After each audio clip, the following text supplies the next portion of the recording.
Welcome to Farhan commerce classes. मैं जुल्करनैन, आपका business studies का टीचर।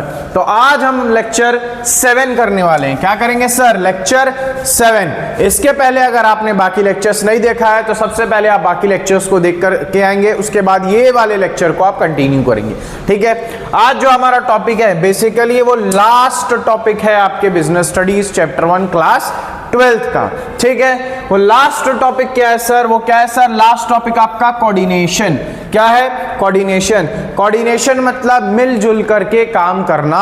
अंडरस्टूड है? अपने वर्कर्स के साथ, अपने हेड के साथ, अपने सुपीरियर के साथ, अपने सुपरवाइजर के साथ, अपने डिपार्टमेंट वाले लोगों के साथ। ठीक है, जितने भी लोग ऑर्गेनाइजेशन में काम करते हैं सबके साथ मिलजुल करके काम करना, कोऑर्डिनेट करके काम करना। हर एक लेवल वाले लोग अपने लेवल वाले और दूसरे लेवल वाले लोग के साथ कोऑर्डिनेट करके काम करेंगे। अंडरस्टूड है? हर एक फंक्शन जो ऑर्गेनाइजेशन का है वो एक दूसरे के साथ मिलकर के चलेगा। ये सारी चीज को हम कहते हैं कोऑर्डिनेशन। ठीक है, चलिए अब हम इसका डेफिनेशन पढ़ेंगे, इसको हम समझेंगे कि कोऑर्डिनेशन क्या है और ये क्या कहता है। बिल्कुल बेसिक है, बिल्कुल प्यारा सा कॉन्सेप्ट है, बिल्कुल इजी कॉन्सेप्ट है। ठीक है, चलिए शुरू करते हैं। कोऑर्डिनेशन। कोऑर्डिनेशन बोलता है मैं क्या हूं सर? एसेंस ऑफ मैनेजमेंट हूं। मैं क्या हूं? Essence of management. इसको हम कहते हैं most important function. Most important function या तो बेस, या तो इसका दूसरा हम कहें तो ये बेस, थोड़ा सा अप डाउन हो रहा है। दूसरा कहें तो हम क्या कहते हैं? बेस। अंडरस्टूड है? कोऑर्डिनेशन क्या? मैनेजमेंट का बेस है, या आप कहें तो वो मोस्ट इंपॉर्टेंट फंक्शन है। अंडरस्टूड है? चलिए अंदर आते हैं। ये देखिए यहां लिखा होगा, इस लाइन को आप लिख लीजिएगा। मोस्ट इंपॉर्टेंट या तो वो बेस है या तो उसका मोस्ट इंपॉर्टेंट क्वालिटी बोल दीजिए, मोस्ट इंपॉर्टेंट फंक्शन बोल दीजिए। ठीक है, चलिए आते हैं। मीनिंग, अब ध्यान जाएगा आपका मीनिंग का। Coordination is not a simple function of management. ये मैनेजमेंट का कोई सिंपल फंक्शन नहीं है। कौन? कोऑर्डिनेशन। बट क्या है सर? सिंपल नहीं है तो क्या है? But it is the essence of management. ये क्या है सर? एसेंस ऑफ मैनेजमेंट है, मतलब मोस्ट इंपॉर्टेंट फंक्शन है। किसका? मैनेजमेंट का। ठीक है, चलिए आगे बढ़ते हैं। It is the force that binds all the other functions of management. Management के जितने भी फंक्शंस है उसको एकजुट करता, बाइंड करता है, एक दूसरे से जोड़ के रखता है। कौन? कोऑर्डिनेशन। किस तरीके से सर? कौन से फंक्शन सर? इधर आइए, हमने पढ़ा था फंक्शंस ऑफ मैनेजमेंट। क्या क्या पढ़ा था? प्लानिंग, ठीक है, ऑर्गेनाइजिंग, ठीक है, स्टाफिंग, ठीक है, डायरेक्टिंग, ठीक है, कंट्रोलिंग। ये क्या है? ये 5 फंक्शंस हमने पढ़े थे मैनेजमेंट के। ये कहता है कि जो कोऑर्डिनेशन है ये एक दूसरे को जोड़ के रखता है, एक दूसरे से ये ऐसे जोड़ के रखता है। अंडरस्टूड है? ये क्या करता है? एक दूसरे को जोड़ के रखता है। तो कोऑर्डिनेशन ऐसा फंक्शन है, मोस्ट इंपॉर्टेंट फंक्शन है कि बाकी जो अदर फंक्शंस ऑफ मैनेजमेंट है इसको एक दूसरे से जोड़ करके रखता है। ठीक है, समझ में आ रहा है? चलिए हम आते हैं अपने पॉइंट पे, वापस से आते हैं हम अपने पॉइंट पे। क्या बोल रहा है ये? रीड करिए। It is the force that binds all the other functions of management. जितने भी मैनेजमेंट के फंक्शंस है, 5 फंक्शंस है, उसको क्या करता है? ये जोड़ के रखता है, बाइंड करके रखता है। क्लियर है? चलिए। It ensures planned objectives are achieved with minimum cost. और ये इंश्योर करता है कि जो आपने प्लान किया है, जो भी आपके ऑब्जेक्टिव प्लान किए हुए हैं उसको क्या करता है? मिनिमम कॉस्ट में कंप्लीट करता है। एक और कह सकते हैं मिनिमम कॉस्ट और मिनिमम कॉन्फ्लिक्ट में उसको अचीव करने में हेल्प करता है। कौन? कोऑर्डिनेशन। क्लियर है? बहुत इजी सा टॉपिक है। चलिए आगे बढ़ते हैं। फिर ये कहता है, मैंने आपको बताया कि एसेंस मतलब क्या होता है? या तो उसका बेस, ठीक है, पूरे मैनेजमेंट का बेस, या तो आप कह सकते हैं मोस्ट इंपॉर्टेंट क्वालिटी या मोस्ट इंपॉर्टेंट फंक्शन। ठीक है, इसको आप कॉपी में नोट कर लेंगे। उसके बाद हम आगे बढ़ते हैं। फिर बोलता है कोऑर्डिनेशन क्या है? The essence of management is considered as essence of management because, ये देखिए ये 2 बार लिखा हुआ है, इसको काट देंगे। Coordination is considered as essence of management because of following reasons. Coordination को हम क्या कहते हैं? essence of management कहते हैं। क्यों? उसके कुछ रीजन है, उसके कुछ रीजन की वजह से हम क्या कहते हैं? इसको essence of management कहते हैं। ठीक है, चलिए आ जाइए। सबसे पहला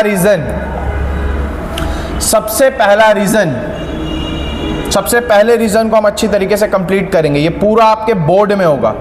ठीक, आपके पास ये सबसे पहले रीजन का पूरा 5 ये आपके सामने बोर्ड में, जिसके पास नहीं है वो बुक ओपन करेंगे, जिसके पास नोट्स है वो उसमें देखेंगे, और जिसके पास कुछ नहीं है तो आप क्या करेंगे, बोर्ड से लेकर के उसको कॉपी पेस्ट कर। ठीक है, चलिए आ जाओ।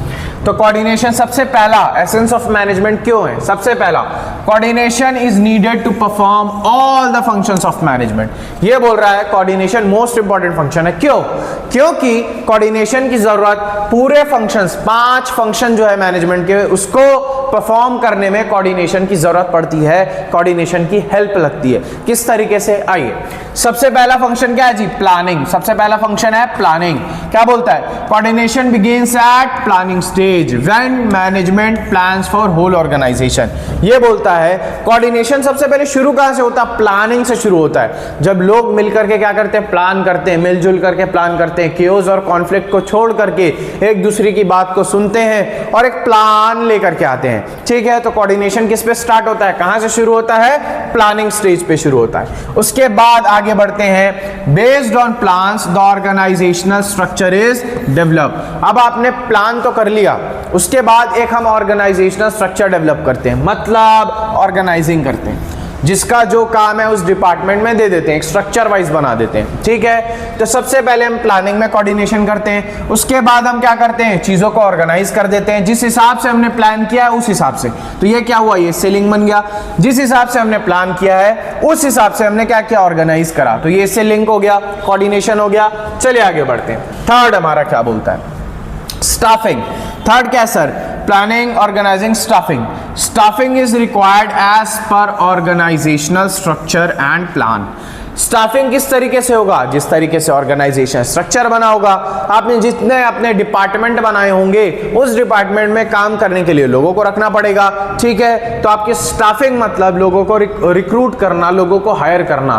तो वो किस तरीके से होगा? वो उस तरीके से होगा जिस तरीके का आपका ऑर्गेनाइजेशन स्ट्रक्चर होगा। अंडरस्टूड है? समझ में आया? तो ये क्या है? ये इससे लिंक हो गया। ठीक, चलिए अब हम आगे बढ़ते हैं। अगला हमारा प्लानिंग, ऑर्गेनाइजिंग, स्टाफिंग। उसके बाद क्या आता है सर? फटाक से बोलेंगे। उसके बाद आता है directing to ensure the right execution of plan. आपने जो प्लान बनाया है, जो ऑर्गेनाइजेशनल, आपने सारी चीजें सेटअप कर ली, अब उसको एग्जीक्यूशन की बारी आई, मार्केट में उतर के काम करने की बारी आई। तो राइट एग्जीक्यूशन को इंश्योर कौन करता है? Directions are given. ठीक, जब आपने प्लान कर लिया, ऑर्गेनाइजेशनल स्ट्रक्चर बना लिया, स्टाफिंग में लोगों को लगा लिया, उसके बाद हमें क्या करना है? उसके बाद मार्केट में उतर के काम करना है। तो उस काम करने को सही तरीके से, किस तरीके से काम हो, राइट डायरेक्शन में किस तरीके से काम हो, उसके लिए क्या करते हैं? हम डायरेक्शन देते हैं, मतलब डायरेक्टिंग करते हैं। क्या करते हैं सर? डायरेक्टिंग करते हैं। तो ये इससे लिंक हो गया। अंडरस्टूड है? चलिए अगला पॉइंट हमारा क्या है? कंट्रोलिंग। अगला पॉइंट क्या है हमारा? कंट्रोलिंग। चलिए, controlling ensures no deviation between plan and actual performance. हमने क्या पढ़ा था कंट्रोलिंग में? कंट्रोलिंग में क्या होता है? क्या चेक किया जाता है कि जो हमने प्लान किया था और जो हमने एक्चुअल परफॉर्मेंस किया, उन दोनों के बीच में क्या है? डेविएशन है, उसको फाइंड आउट करते हैं, उसका सॉल्व करने का सजेशन देते हैं। तो वो यही कहता है, जो कंट्रोलिंग है सर, उसमें हम इंश्योर करते हैं कि जो हमारा प्लान है और जो हमारा एक्चुअल परफॉर्मेंस है, दोनों में जो डेविएशन है उसको हम खत्म कर दें, उसको हम खत्म कर दें, उसको खत्म किया जाए। अंडरस्टूड है? तो ये सारे जो फंक्शंस है वो एक दूसरे से लिंक है सर। अंडरस्टूड? यहाँ प्लानिंग होगा, प्लानिंग के हिसाब से ऑर्गेनाइजिंग होगा, जिस तरीके से ऑर्गेनाइजिंग होगा वहां से आप स्टाफ हायर करेंगे, उस स्टाफ को हायर करने के बाद उनको क्या देंगे? डायरेक्शन देंगे कि किस तरीके से काम करना है। काम हो जाएगा तो चेक करेंगे जो प्लानिंग हुआ था वो ठीक से हुआ कि नहीं, फिर ये वापस से शुरू होगा, फिर ऐसे ऐसे ऐसे ऐसे फिर वापस से शुरू होगा। तो ये क्या है? एक दूसरे से कोऑर्डिनेट करके चल रहा है। अगर कोऑर्डिनेशन हो ना तो ये किस तरीके से फंक्शन करेगा? अंडरस्टूड है? तो कोऑर्डिनेशन एसेंस क्यों है? कोऑर्डिनेशन मोस्ट इंपॉर्टेंट फंक्शन क्यों है? क्यों? कि सबसे पहले जो है सारे फंक्शंस को परफॉर्म करने में हेल्प करता है कोऑर्डिनेशन। इसलिए फर्स्ट पॉइंट, कोऑर्डिनेशन हमारे लिए क्या है? Essence of management. क्लियर है? चलिए अब हमारे दूसरे पॉइंट पे चलते हैं। आ जाइए। जिसके पास नोट्स है वो नोट्स में देखेंगे, जिसके पास नहीं है वो मतलब बोर्ड में। चलिए अगला पॉइंट क्या बोलता है? Coordination is required at all the level. अब बोलता है, चलो आपने फंक्शंस तो कर लिया, फंक्शंस में समझ में आ गया। अब बोलता है कोऑर्डिनेशन हमारे लिए एसेंस क्यों है, हमारे लिए बेस क्यों है, हमारे लिए मोस्ट इंपॉर्टेंट फंक्शन क्यों है? क्यों? क्योंकि वो क्या करता है, सारे लेवल के जो लोग हैं उनको क्या करता है, कोऑर्डिनेट करता है, उनके अंदर एक दूसरे से मिलजुल करके काम करने का जो है जज्बा डेवलप करता है। इसीलिए हमें कोऑर्डिनेशन की जरूरत है। अगर टॉप लेवल, मिडिल लेवल और लोअर लेवल एक दूसरे से मिलजुल करके कोऑर्डिनेट करके काम ना करे तो क्या ऑर्गेनाइजेशन चल सकती है? नहीं चल सकती। अगर केओस और कॉन्फ्लिक्ट ही होते रहेगा तो ऑर्गेनाइजेशन कैसे चलेगी? चलिए आ जाइए। सबसे पहला क्या होता है जी? सबसे पहले टॉप लेवल होता है। क्या बोलता है ये? Top level requires coordination. Top level को कोऑर्डिनेशन की क्यों जरूरत होती है? Requires coordination to integrate all the activities of the organisation. Coordination top level में इसलिए जरूरी होती है कि जो ऑर्गेनाइजेशन के सारे लेवल पे जो एक्टिविटीज है हम उसको इंटीग्रेट कर दें। ठीक है, समझ में आया? जोड़ दें एक दूसरे से। इसीलिए टॉप लेवल में किसकी जरूरत पड़ती है? कोऑर्डिनेशन की जरूरत पड़ती है। चलिए उसके बाद हमारा आता है मिडिल लेवल। क्या आता है सर? मिडिल लेवल पढ़ते हैं। Coordination is required at middle level to balance the activities of different department. ये याद रखेंगे, to balance the activities of different department. ये बोलता है मिडिल लेवल में हमें कोऑर्डिनेशन की जरूरत क्यों पड़ती है? इसीलिए पड़ती है कि जो हमारे डिफरेंट अलग अलग डिपार्टमेंट है उसको एक दूसरे से जोड़ करके रखें। किस तरीके से? आ जाइए जरा इसको घसकाते हैं, उसके बाद हम समझते हैं। चलिए, जैसे कि आपके पास है sales department, purchase department, understood है, फाइनेंस डिपार्टमेंट, मार्केटिंग डिपार्टमेंट। ये आपके डिपार्टमेंट है। मैंने पहले ही कहा डिपार्टमेंट किस पे आता है? मिडिल लेवल पे आता है। तो एक डिपार्टमेंट को दूसरे डिपार्टमेंट से मिलजुल करके कोऑर्डिनेट करके केओस को खत्म करके काम करने की जरूरत पड़ती है। तो ये किसके अंदर आता है? कोऑर्डिनेशन के अंदर आता है। जैसे यहाँ पर इसने कहा, क्या कहा इसने कि कोऑर्डिनेशन की जरूरत क्यों पड़ती है मिडिल लेवल में? कि जो अलग अलग डिपार्टमेंट है उसकी एक्टिविटी को हम बैलेंस कर सके। कोई फाइनेंस वाला परचेज से झगड़ा ना करे, वो उससे कॉन्फ्लिक्ट ना करे, वो उससे बहस ना करे। इसीलिए हमें कोऑर्डिनेशन की जरूरत पड़ती है कि जितने भी हमारे डिपार्टमेंट है उसको बैलेंस तरीके से मिलजुल करके काम कराया जा सके। अंडरस्टूड है? चलिए अब हम आते हैं हमारे अगले पॉइंट पे। अगला पॉइंट जो है क्या होता है सर? Lower level. अगला क्या है? Lower level. क्या बोलता है ये? Lower level requires coordination to integrate the activities of workers. Lower level में कोऑर्डिनेशन की क्यों जरूरत है? क्यों? क्योंकि जो वर्कर्स है उनकी एक्टिविटी को क्या करता है? वो इंटीग्रेट करता है। समझ में आया? क्लियर है? तो सबसे पहले ये बोलता है कोऑर्डिनेशन एसेंस ऑफ मैनेजमेंट क्यों है, मतलब मोस्ट इंपॉर्टेंट फंक्शन क्यों है? क्यों है? क्योंकि कोऑर्डिनेशन हमें सारे फंक्शंस को परफॉर्म करने में हेल्प करता है। दूसरा, क्योंकि कोऑर्डिनेशन हमें सारे लेवल के एक्टिविटीज को मिलजुल करके परफॉर्म करने में हेल्प करता है। अंडरस्टूड? अब आते हैं तीसरा और लास्ट। क्या बोलता है ये? देखो, coordination is the most important function of an organisation. ये बोलता है कोऑर्डिनेशन किसी भी ऑर्गेनाइजेशन का एक मोस्ट इंपॉर्टेंट फंक्शन होता है। अगर आपके ऑर्गेनाइजेशन में कोऑर्डिनेशन नहीं है तो जहां देखो वहां केओस होगा, कॉन्फ्लिक्ट होगा और काम जो है वो कभी पूरा नहीं हो पाएगा। चलिए, एनी कंपनी, क्या बोल रहा है ये? Any company which fails to coordinate its activities. कोई भी कंपनी जो अपने एक्टिविटीज में कोऑर्डिनेशन नहीं ला पाती है, कोऑर्डिनेट नहीं कर पाती है, can not survive and run successfully for a long period of time.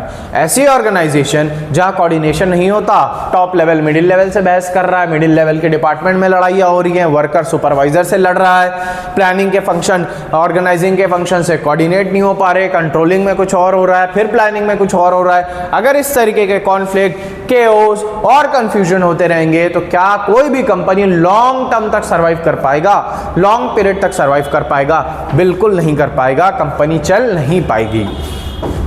Coordination makes sure that planned objectives are achieved with minimum conflict. Coordination ये इंश्योर करता है कि जो आपने प्लान किया हुआ है ना, जो आपकी एक्टिविटीज प्लान की हुई है उसमें मिनिमम कॉन्फ्लिक्ट हो, मतलब कम से कम झगड़ा, कम से कम बहस, कम से कम जो है तू मैं हो।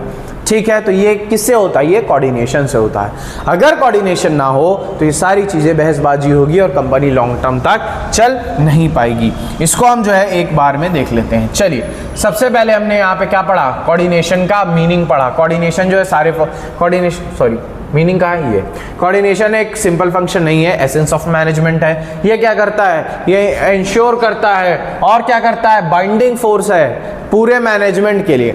ठीक है, चलिए आगे। फिर मैंने आपको बताया एसेंस है मतलब मोस्ट इंपॉर्टेंट क्वालिटी या तो मोस्ट इंपॉर्टेंट फंक्शन। ठीक है, देखिए एक लाइन छूट रहा है, the process by which manager synchronise the activities of different department is known as coordination. ये प्रोसेस है जिससे मैनेजमेंट अपने डिफरेंट डिपार्टमेंट के अपने लोगों के एक्टिविटीज को सिंक्रोनाइज करते हैं, उसको अपन क्या बोलते हैं, कोऑर्डिनेशन बोलते हैं। अंडरस्टूड है, बहुत बेसिक है, बहुत ईजी है। चलिए उसके बाद हमने बोला कि कोऑर्डिनेशन एसेंस ऑफ मैनेजमेंट क्यों है, क्यों इतना इंपॉर्टेंट है भाई साहब। तो सबसे पहला पॉइंट क्या बोलता है, ये इसलिए इंपॉर्टेंट है क्योंकि कोऑर्डिनेशन की हमें जरूरत पड़ती है हमारे जितने भी फंक्शंस है, planning, organising, staffing, directing, controlling, इसको बिना कोऑर्डिनेशन के हम परफॉर्म नहीं कर सकते। अगर कोऑर्डिनेशन नहीं होगा तो हमारे फंक्शंस ऑफ मैनेजमेंट में झगड़े और लड़ाइयाँ होगी। चलिए दूसरा क्या बोलता है, कोऑर्डिनेशन की हमें इसलिए ज़रूरत है कि सारे के सारे लेवल पे जो एक्टिविटीज़ हो रही है वो अच्छी तरीके से हो जाए, केओस और कॉन्फ्लिक्ट ना हो। एक लेवल दूसरे लेवल तीसरे लेवल के अंदर और अपने अपने लेवल में मिलजुल करके काम करें। इसीलिए हमें किसकी ज़रूरत पड़ती है, कोऑर्डिनेशन की ज़रूरत पड़ती है। आगे बढ़ेंगे, फिर ये लास्ट में बोलता है, ये सारी चीज़ें बताने के बाद थर्ड पॉइंट बोलता है भाई साहब देखो कोऑर्डिनेशन क्या है, बहुत ज़्यादा इंपॉर्टेंट है। क्यों बहुत ज़्यादा इंपॉर्टेंट है, ये बोलता है इसलिए अगर आपके पास कोऑर्डिनेशन नहीं होगा तो आप लॉन्ग टर्म तक सर्वाइव नहीं कर पाएंगे, आपके ऑर्गेनाइजेशन में झगड़े और लड़ाइयाँ होती रहेगी। अगर आप कोऑर्डिनेशन के साथ काम करेंगे तो जो आपका मिनिमम कॉन्फ्लिक्ट के साथ काम हो जाएगा, मिनिमम कॉन्फ्लिक्ट मतलब कम से कम लड़ाई, कम से कम झगड़े के साथ आपके ऑर्गेनाइजेशन का काम होगा और आपका ऑर्गेनाइजेशन चलेगी। अंडरस्टूड है। तो ये आपके पास 3 पॉइंट थे, बिल्कुल बेसिक, बिल्कुल प्यारे से, बिल्कुल हल्के से पॉइंट है, बट ये एग्जाम में पूछता है। तो आपको क्या करना है, इसके मीनिंग को अच्छी तरीके से समझना है, ये पॉइंट वाइज जो है वो चीज़ों को समझना है। अगर एग्जाम में पूछे तो इसी तरीके से आप वहाँ पे मेंशन करेंगे, एक्सप्लेन कर करके आएंगे। ठीक है, अंडरस्टूड है। अगर कुछ डाउट हो तो फटाफट आप कहाँ डालेंगे, कमेंट बॉक्स में डालेंगे।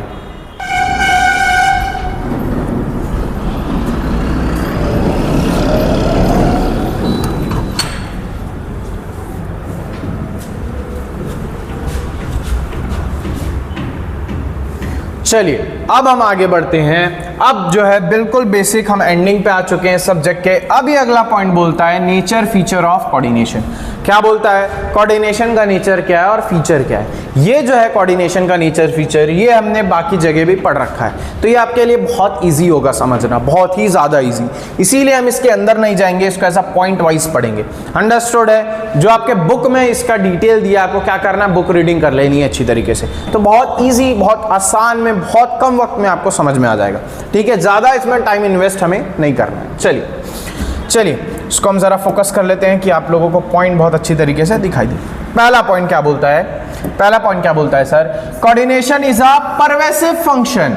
अब यहां पर क्या करना है आप लोगों को, जो वीडियो देख रहा है ईमानदारी से आपको कमेंट सेक्शन में जाना है और हमें परवेसिव का मतलब बताना है। ठीक है, चाहे वो हमारे ऑफलाइन स्टूडेंट हो, चाहे वो हमारे ऑनलाइन स्टूडेंट हो, तो क्या होगा, इससे हमें भी मोटिवेशन आएगा कि हमारे लोग वीडियो देख रहे हैं और कमेंट में कर रहे हैं। तो अगर हम आपके लाइफ में वैल्यू ऐड कर रहे हैं तो आप हमारे लाइफ में भी वैल्यू ऐड करिए, क्या करके, कमेंट करके। अंडरस्टूड है। तो वहाँ पे बताइएगा परवेसिव का मतलब क्या होता है, वीडियो रोकिए और कमेंट करके आइए। ठीक, चलिए अब मैं उम्मीद करता हूँ कि आपने कमेंट कर दिया होगा। अब समझते हैं, हमने पढ़ रखा है पहले भी, परवेसिव का मतलब क्या होता है, यूनिवर्सल, यूनिवर्सल। परवेसिव का मतलब क्या होता है सर, यूनिवर्सल। अंडरस्टूड। ये बोलता है कोऑर्डिनेशन क्या है, परवेसिव फंक्शन है, मतलब यूनिवर्सल फंक्शन है। दुनिया में कोई ऐसी कंपनी नहीं होगी, कोई ऐसा जगह नहीं होगा, कोई ऐसा इंस्टीट्यूशन ना होगा कि जहां कोऑर्डिनेशन नहीं होता हो। अगर कोऑर्डिनेशन नहीं होगा तो क्या होगा, केओस एंड कॉन्फ्लिक्ट होगा। तो ये बोलता है सर कोऑर्डिनेशन क्या, यूनिवर्सल फंक्शन है। चाहे कंपनी बड़ी हो, चाहे कंपनी छोटी हो, चाहे मैन्युफैक्चरिंग हो, चाहे सर्विस प्रोवाइड हो, हर जगह पूरे यूनिवर्स में क्या यूज होता है, कोऑर्डिनेशन यूज होता है। ठीक, बहुत बेसिक है, इसका डिटेल आप कहां पढ़ेंगे, बुक के अंदर पढ़ेंगे। चलिए next, coordination is a continuous process. ऐसा है क्या सर, हम एक जगह कोऑर्डिनेशन करें दूसरी जगह ना करें। फॉर एग्जांपल जैसे देखो, प्लानिंग, ऑर्गेनाइजिंग, स्टाफिंग, डायरेक्टिंग और कंट्रोल। हम बोलेंगे सिर्फ प्लानिंग में कोऑर्डिनेशन कर देते हैं, छोड़ो यार ऑर्गेनाइजिंग में क्या होगा, प्लानिंग में ही सिर्फ ऐसा होगा क्या, नहीं। हमें क्या करना पड़ता है, कॉन्टिन्यूअस। प्लानिंग में कोऑर्डिनेशन, इससे कोऑर्डिनेशन, इससे कोऑर्डिनेशन, इससे कोऑर्डिनेशन चलते रहेगा। कभी भी कोऑर्डिनेशन रुका तो कॉन्फ्लिक्ट और केओस क्या होंगे, ऑर्गेनाइजेशन के अंदर हो जाएंगे। समझ में आ रहा है। तो आपको क्या करना है, है, जब भी आप आगे जाएं, कंपनी खोलें या आपका इंस्टीट्यूशन हो, तो आपको ये टॉपिक याद रखना है कि आपके ऑर्गेनाइजेशन में कोऑर्डिनेशन बहुत इंपॉर्टेंट है। कोऑर्डिनेशन जो है वो कॉन्टिन्यूअस है, कभी नहीं रुकता। तो सबसे पहले क्या बोला, कोऑर्डिनेशन परवेसिव है, यूनिवर्सल है सर। कोऑर्डिनेशन हर जगह होता है, दुनिया के हर एक कंपनी, हर एक जगह क्या होता है, कोऑर्डिनेशन होता है। दूसरा बोलता है कोऑर्डिनेशन क्या, कॉन्टिन्यूअस है, जब तक क़यामत नहीं आ जाती, जब तक प्रलय नहीं आ जाता, तब तक क्या चलेगा, कोऑर्डिनेशन चलेगा, कभी नहीं रुकेगा। ठीक है, चलिए अगला, कोऑर्डिनेशन इंटीग्रेट ग्रुप एफर्ट। अब ये बोलता है सर कोऑर्डिनेशन क्या करता है, लोगों के जो एफर्ट्स है उसको ग्रुप एफर्ट में बदल देता है। इंडिविजुअल अपने अपने एफर्ट्स लगा रहे होते हैं तो उसको क्या करता है, उसको ग्रुप एफर्ट बना लेता है, मतलब मिलजुल करके काम करने में हेल्प करता है। कौन, कोऑर्डिनेशन। जैसे कि यहाँ पे मैं एक जबरदस्त एग्जांपल दूंगा, ठीक, ये एग्जांपल मैंने लास्ट के लिए बचा रखी थी, जो वीडियो अच्छी तरीके से दिखेगा या जो अभी यहाँ पर होगा उस पर एग्जांपल मिलेगा। ठीक, तो फॉर एग्जांपल मैं कहता हूँ कोऑर्डिनेशन को आप इस तरीके से समझ सकते हैं, जैसे कि हर एक इंडिविजुअल, फॉर एग्जांपल आपका एक घर है, उसमें मम्मी पापा भाई बहन सब है, तो सब अपने अपने काम में लगे हैं। पापा सिर्फ कमा रहे हैं, मम्मी सिर्फ घर का काम कर रही है या बाहर जॉब करती है तो वो कर रही है, जो बहन है वो सिर्फ मोबाइल में लगी हुई है, भाई जो है वो सिर्फ गेम खेलता है। तो इससे क्या होगा, सब अपने अपने इंडिविजुअल काम में मसरूफ हैं, बिजी हैं। तो इससे क्या फैमिली सिस्टम अच्छी तरीके से चलेगी, क्या प्यार मोहब्बत से काम हो पाएगा घर में, नहीं होगा, कॉन्फ्लिक्ट होगा, एक दूसरे से बहस होगा, झगड़ा होगा। ठीक है, तो उसी लिए कह रहा है कि ये जो इंडिविजुअल है ना, कोऑर्डिनेशन सबको मिलाता है, एक ग्रुप में बनाता है, एक परिवार बना देता है जिसमें लोग मिलजुल करके रहते हैं, जिसमें लोग मिलजुल करके काम करते हैं। तो वही कह रहा है, जो आपका ऑर्गेनाइजेशन है उसमें फॉर एग्जांपल परचेज डिपार्टमेंट अपने ही काम कर रहा है, ना वो कोऑर्डिनेशन से, ना वो जो कोऑर्डिनेशन परचेज डिपार्टमेंट ना फाइनेंस से बात करता है, ना मार्केटिंग से बात करता है, वो अपना ही काम कर रहा है। लोअर लेवल वाले अपने ही लगे पड़े हैं, उनको कोई मतलब नहीं टॉप से और मिडिल से। तो क्या होगा, ये एक दूसरे के बीच में वो रिलेशन डेवलप होगा, कोऑर्डिनेशन का नहीं होगा। अंडरस्टूड है। तो कोऑर्डिनेशन हेल्प करता है कि जितने भी इंडिविजुअल है अपना अपना काम कर रहे हैं, सबको मिला के, सबको एक ग्रुप बना के ग्रुप एफर्ट्स में काम होता है, तब जाकर के एक ऑर्गेनाइजेशन अच्छी तरीके से आगे बढ़ती है और चलती है। समझ में आया? चलिए आगे बढ़ते हैं। अगला, coordination is the responsibility of all manager. ये बोलता है क्या कोऑर्डिनेशन सिर्फ किसी एक बंदे के करने के काम है? नहीं, कोऑर्डिनेशन हर एक लोगों की करने की काम है। जितने भी मैनेजर्स काम कर रहे हैं ऑर्गेनाइजेशन में, सबका काम है कि कोऑर्डिनेशन करे, कोऑर्डिनेट करे। क्या जो सिर्फ परचेज डिपार्टमेंट का मैनेजर है उसी को हम बोलेंगे कोऑर्डिनेशन करना? नहीं। क्या जो मिडिल लेवल का मैनेजर है सिर्फ हम उसी को बोलेंगे कोऑर्डिनेशन करना? नहीं। कोऑर्डिनेशन करना हर एक मैनेजर का काम है, जितने भी ऑर्गेनाइजेशन में वर्क कर रहे हैं। अंडरस्टूड है? उन सबका काम है कि कोऑर्डिनेशन के साथ आगे बढ़ा जाए। चलिए लास्ट पॉइंट है हमारा, एंश्योर यूनिटी ऑफ एफर्ट्स। ये बोलता है कि वही चीज़ ये कह रहा है, ये बोलता है कि सब अपने अपने एफर्ट्स लगाते हैं। तो कोऑर्डिनेशन क्या होता है, टुवर्ड्स वन गोल हमें हेल्प करता है कि एक हमारा गोल होगा, उस गोल में हम सब मिलकर के एफर्ट मारेंगे। अंडरस्टूड? जैसे कि इस पॉइंट में कहा इसने, क्या बोला, इंटीग्रेट ग्रुप एफर्ट्स। ये ग्रुप एफर्ट्स को जोड़ देता है, मिला देता है, और ये कहता है सर कि कोऑर्डिनेशन इंश्योर करता है कि जो आप जो मिला करके है वो वन डायरेक्शन में यूनाइट होकर एफर्ट्स मारते हैं। अंडरस्टूड है? ये लगभग पॉइंट आपका एक ही तरीके का। तो ये कभी कभी कोऑर्डिनेशन का जो आपके पास नेचर फीचर है एग्जाम में भी पूछता है, लेकिन कभी कभी पूछता है। तो आप इसके 3-4 पॉइंट भी याद रखेंगे अच्छी तरीके से, कोई दिक्कत नहीं है। इसमें आपको टाइम ज़्यादा इन्वेस्ट नहीं करना, रीडिंग मारने में रट रहे बैठ के नहीं करना, क्योंकि ये पॉइंट हमने पहले भी पढ़ रखा है। तो पॉइंट को याद कर लो कि अगर नेचर आएगा तो ये पॉइंट लिखना है, उसके अंदर अपने मन से या तो आपने जो रीडिंग लगाया है बार बार वो कंटेंट आपको लिखना है, और आपने पहले भी इस पॉइंट को पढ़ रखा है हमारे प्रीवियस लेक्चरों में। ठीक है, तो टेंशन लेने की जरूरत नहीं। चलिए आगे बढ़ते हैं। आइए, अब जो है ये थोड़ा सा इंपॉर्टेंट मैं कहूँगा इसको, ये एग्जाम्स में पूछता है। इंपॉर्टेंस ऑफ कोऑर्डिनेशन क्या है सर? ये है इंपॉर्टेंस ऑफ कोऑर्डिनेशन। ठीक, ये बोलता है सर कोऑर्डिनेशन क्यों जरूरी है। इंपॉर्टेंस बोले इसको, या तो हम इसको बोले नीड। कोऑर्डिनेशन की जरूरत क्यों है? कोऑर्डिनेशन की जरूरत क्यों? बिना कोऑर्डिनेशन के भी काम चल सकता है, जरूरत क्यों है? चलिए जरूरत क्यों हम ढूंढते हैं। तो सबसे पहला पॉइंट बोलता है ग्रोथ इन साइज। ठीक, ये बोलता है कि ग्रोथ इन साइज, ये बोलता है जिस तरीके से आपका ऑर्गेनाइजेशन है ना बढ़ता जाएगा। फॉर एग्जांपल, आपके ऑर्गेनाइजेशन में मान लो आप सिर्फ अकेले काम कर रहे हो, सोल प्रोप्राइटर, आपने किसी वर्कर को रखा अपने अंडर, ठीक है, बिजनेस बढ़ा, काम चलने लगा, आपने एक और वर्कर को लेके आया, और काम बढ़ा, काम चलने लगा, आपने एक और वर्कर को लाया और काम बढ़ा, आपने इसके अंडर एक मैनेजर रख दिया, सॉरी मैनेजर के अंडर इन लोगों को रख दिया और काम बढ़ा, तो आपने ऐसे 3 लोगों को और अपॉइंट किया, इन सबका एक हेड बना दिया। क्या बना दिया? हेड। तो क्या हुआ? जिस तरीके से ग्रोथ इन साइज, जिस तरीके से आपका बिजनेस ग्रो होगा, मतलब बढ़ते जाएगा बढ़ते जाएगा बढ़ते जाएगा और बढ़ते जाएगा, तो आपको किस चीज की जरूरत पड़ेगी? कोऑर्डिनेशन की जरूरत पड़ेगी। अंडरस्टूड है? जब तक आप अकेले हैं तो आपको कोऑर्डिनेशन की जरूरत नहीं है, बट जब आप धीरे धीरे 1 से 2 हो जाएंगे, फिर और लोग आ जाएंगे, फिर इनके ऊपर और लोग आएंगे, फिर इनके ऊपर और लोग आएंगे और आपकी ऑर्गेनाइजेशन बढ़ेगी, 100 लोग हो जाएंगे, 1000 लोग, 2000 आपके एम्प्लॉयज हो जाएंगे, तो आपको किस चीज की जरूरत पड़ेगी? कोऑर्डिनेशन की जरूरत पड़ेगी। ठीक है, चलिए अंदर पढ़ लेते हैं एक बार। The need of coordination increases with the increase in size of the organization. जिस तरीके से ऑर्गेनाइजेशन का साइज बढ़ते जाएगा, उस तरीके से आपको और कोऑर्डिनेशन की रिक्वायरमेंट बढ़ती जाएगी। Because in large organization there are more number of persons working. आप बड़े बड़े ऑर्गेनाइजेशन में बहुत ज्यादा लोग काम करते हैं, इसीलिए हमको क्या जरूरत पड़ेगी? कोऑर्डिनेशन की। Each individual has their own need and objective. ये बोलता है कि इस बड़े ऑर्गेनाइजेशन में बहुत सारे लोग होते हैं, तो हर एक लोगों की ना अपनी कुछ इच्छा होती है, अपने कुछ गोल्स होती है, अपने कुछ ऑब्जेक्टिव्स होती है। अंडरस्टूड है? So there is more need to bring together और synchronise the efforts of these employees towards common goal. अब ये बोलता है कि जो अलग अलग इंडिविजुअल की अलग अलग चाहत है, इच्छा है, उनका गोल है, तो कोऑर्डिनेशन की जरूरत पड़ती है कि वो मिलजुल करके सबको एक साथ जोड़ करके एक गोल, एक कॉमन गोल के टुवर्ड्स काम करे। अंडरस्टूड? अगर आपका ऑर्गेनाइजेशन में बहुत बड़ी ऑर्गेनाइजेशन है, ग्रोथ इन साइड, हजारों लोग काम कर रहे हैं, अगर कोऑर्डिनेशन नहीं होगा तो क्या होगा सर? कोलैप्स हो जाएगा। अंडरस्टूड है? बहुत बड़े बड़े बिजनेस जो है वो कोलैप्स इसीलिए होते हैं, बहुत बड़ी बड़ी पॉलिटिकल पार्टी भी कोलैप्स इसलिए होती है कि एक दूसरे के बीच में कोऑर्डिनेशन नहीं रहता, इसीलिए हमें कोऑर्डिनेशन की जरूरत पड़ेगी। ठीक है, चलिए आगे बढ़ते हैं, आगे बढ़ेंगे अगले पॉइंट के ऊपर। अगला पॉइंट क्या बोलता है सर? अगला पॉइंट बोलता है फंक्शंस डिफरेंशिएशन, फंक्शनल डिफरेंशिएशन। क्या बोलता है? Functional differentiation. थोड़ा सा इस पे ध्यान देंगे, थोड़ा सा आपको दिमाग लगा के इसको सुनना पड़ेगा और समझना पड़ेगा। I the functions of an organisation are divided, ये ध्यान रखेंगे, इनटू डिफरेंट डिपार्टमेंट्स। ऑर्गेनाइजेशन के अंदर जितने भी काम होते हैं, जितने भी फंक्शंस होते हैं, जितने भी एक्टिविटी होती है, वो क्या होती है? डिवाइडेड होती है। अंडरस्टूड? डिफरेंट डिफरेंट डिपार्टमेंट बने होते हैं, purchase department, sales department, finance department, organising department, बहुत सारे डिपार्टमेंट बने होते हैं। अंडरस्टूड है? बहुत सारे सेक्शंस में डिवाइड होती है, ठीक, और divisions, and each department works in isolation.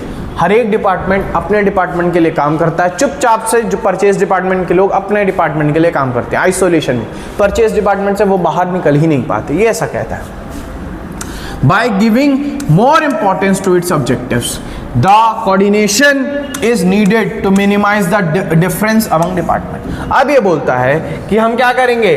हम मोर इंपॉर्टेंस देंगे अपने ऑब्जेक्टिव्स को, और कोऑर्डिनेशन जो है वो हेल्प करेगा डिफरेंट डिफरेंट लोगों को, डिफरेंट डिफरेंट डिपार्टमेंट के लोगों को मिल करके काम करने का।